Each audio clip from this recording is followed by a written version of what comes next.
Alright guys, so the next conversation we want to have in the arena of program design, once we've already talked about macrocycles, mesocycles, and microcycles, is the one on training splits. Now, training splits essentially just describes what you're going to decide to prioritize on different days of the week or different days of the rotation or microcycle, mostly weeks. So you're going to decide what you're going to do on different days of the week. Now, going back to my previous video, talking about macrocycles, mesocycles, and microcycles, these terms essentially describe timeline. They describe the timeline of what we're going to be doing and how long for. Now, underneath that conversation, we want to decide what we're actually going to do when we zoom in a little bit on each individual session, what exercises and or what muscle groups we're going to prioritize. Now, when it comes to training splits, everybody's heard people ask what the best training split is. And there's lots of generic training splits out there that are very well known. Upper, lower, or you can have the bro split where you essentially just train one muscle group on one given day of the week and it has its own dedicated day and you don't train anything else for it apart from that muscle group, and then 7 days later you repeat that for that muscle group and you don't train that same muscle group until the next 7 days roll around. You have a muscle group and an entire day dedicated to that muscle group. That's the bro split. And we also have things like push-pull legs, which can be a very good split in a lot of people's case, but really it comes down to you and your needs as an individual. So what I would typically recommend is running somewhat of a brief needs analysis, whether you're a coach and you want to analyze a potential client, or you're trying to analyze exactly what you need and you're coaching yourself, then there could be differences across the population that are very, very great. It's very difficult to say that one generic training split is the best for everybody. One might be good for you, but also another one might work much better.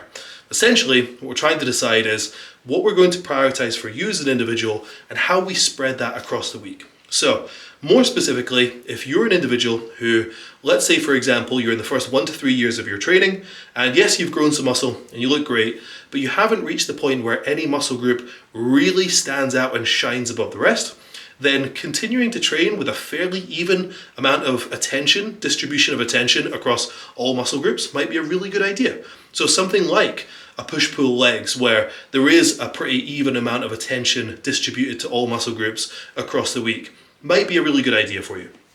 Now, on the other hand, you might take an individual who they've developed to the point where their back is overdeveloped, but their chest is lagging. And their shoulders are huge, but their arms are very small in comparison. That individual might want to prioritize their chest and their arms a lot more in order to balance out the proportions of their physique. So those two examples, their training split really should, by simple rationale, look very, very different. So the best thing that you can decide initially when deciding your training split is decide, what do you think you need? What are your weak points? What are your strong points? What are your preference points, the areas that you just want to bring up because that's just what you like to do? And then also potentially take into consideration that most people genuinely do have muscle groups that grow faster than others.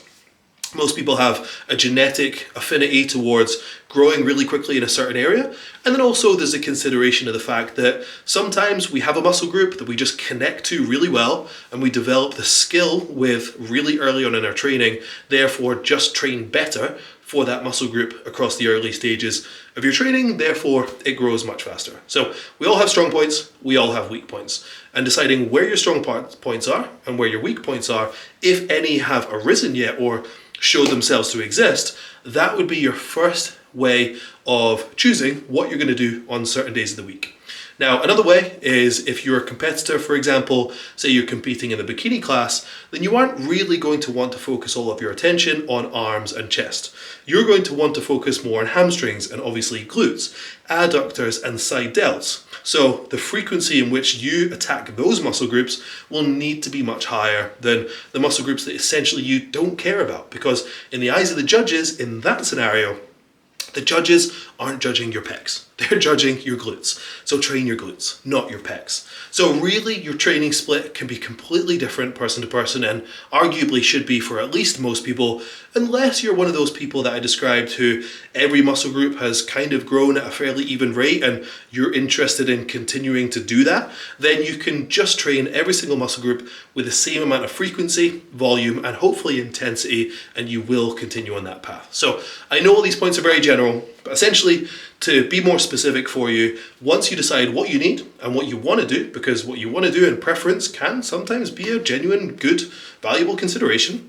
You want to decide what you want to prioritize. Now we need to input that onto different days of the week. So let's say you're going to train Monday, Tuesday, Wednesday, Friday, Saturday.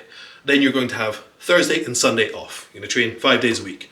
If I want to, for example, really grow my chest and my shoulders and my arms and my back, but I really don't care about legs, I might have just described every young beginner male lifter in the world, but if you really want to develop your upper body, but you don't care too much about legs, but you still kind of care about legs a little bit, then maybe you want to start with chest, shoulders and arms, and day number 2 or Tuesday, you want to do a full leg day, but you're only one of the week.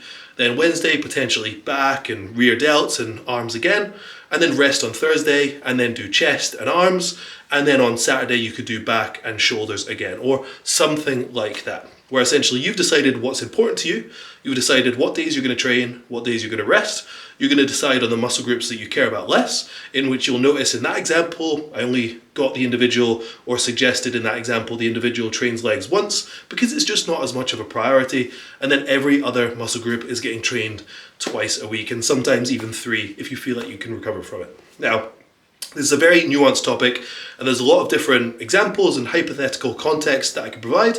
I could be here for hours and give as many examples as I can think of, and I'll still not nearly cover them all. But hopefully this gives you a little bit of an understanding on how to decide your training split, decide what you need, decides what is a priority for you, split it across the week in a way that you've planned it, it's somewhat sensible and it matches what you want to do, and then you've got your, if you watch my previous video, you've got your overarching timeline in which you're going to be performing a certain setup for. Now when we zoom in onto each individual training session and or week, we now have decided what muscle groups you're going to train and how often you're going to do that for. So that is deciding your training split. You don't need to stick to the generic ones, push-pull legs, the bro split, upper, lower, although they aren't always bad. You don't need to do that. You can decide for yourself, or if you want to keep it simple and you don't want to bother thinking about it and you really don't feel like you need a hyper-specific prioritized training split, then maybe just go for one of the generic ones. But at the end of the day, you want to form a plan of what you're going to be doing when you zoom in across the week. So hope this helps. That covers training splits. Have any questions, drop them in the WhatsApp box. I'll see you in the next one.